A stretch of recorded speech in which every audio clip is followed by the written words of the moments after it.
went to Lake George, which is a beautiful lake in New York State. New York State, have you ever heard of it? Lake George? Yeah. So it's not that far. It's probably, I'm guessing, about an 8-hour trip, so a road trip. But I was just stunned at the beauty because there was nothing really like that in South Jersey.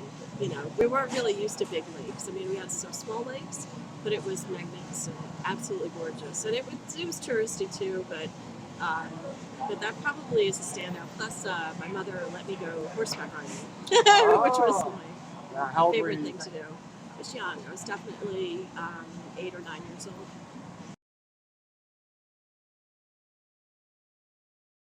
My first memory would definitely be a Catholic church. I mean, we were Catholic, so we went every Sunday from the time I was very young. So I went to communion, we were plugged into the Catholic tradition.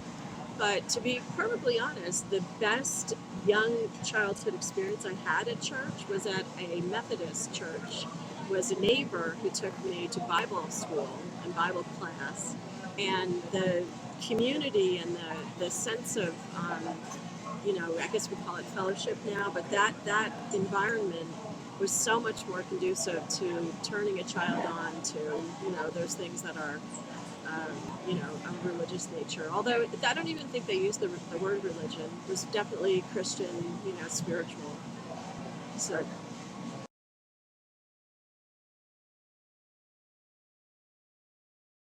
Yeah, the first person that comes to mind is my sister, who was really influential at a young age in influencing me.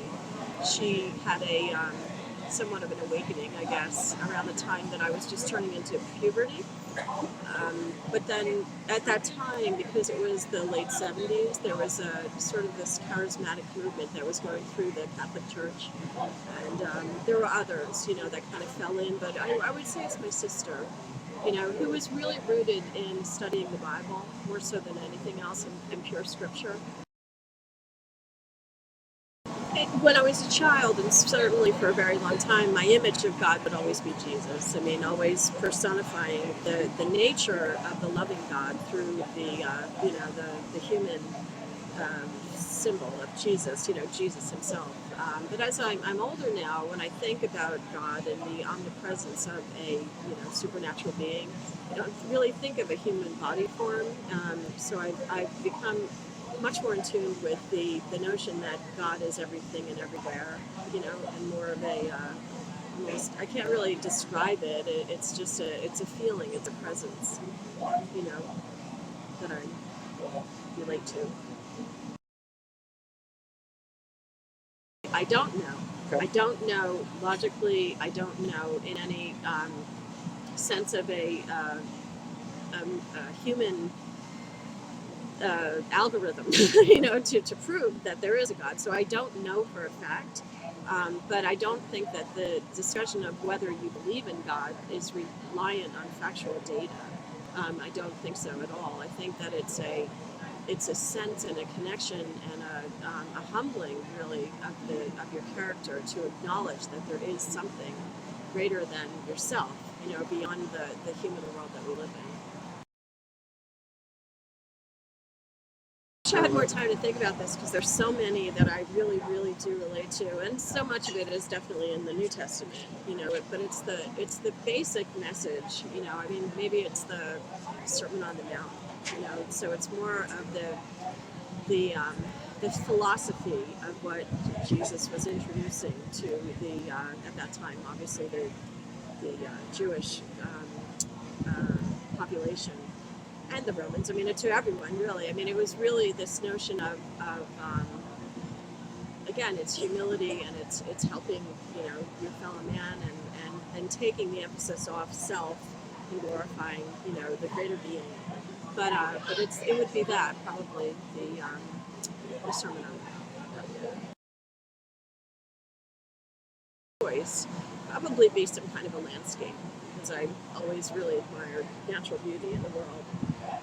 But as I'm older, definitely music. Music would be the cultural, of all the arts, it would be the thing that I relate to the most. Not exactly sure why. I'm not musical. I don't have any talent at all.